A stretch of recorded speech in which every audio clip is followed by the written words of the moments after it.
क्या आप जानते हैं, कुरान में जिंदगी के क्रम के बारे में बताया गया है जो वैज्ञानिक तथ्यों से मेल खाता है।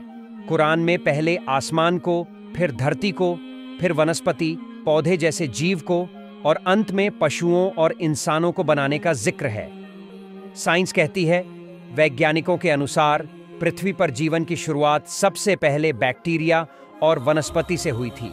विशेष रूप से नीली हरी शैवाल, ब्लू ग्रीन एल्गी ने ऑक्सीजन का निर्माण किया, जिससे अन्य जीवन के रूप में विकास संभव हुआ।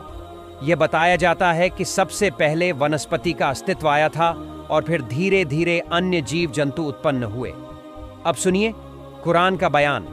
क्या ये लोग नहीं देखते कि हमने आकाश को और धरती को पैदा किया और धरती को उसके लिए तैयार किया और फिर उसमें पेड़ और पौधे उगाए, फिर मवेशी और इंसान बनाए?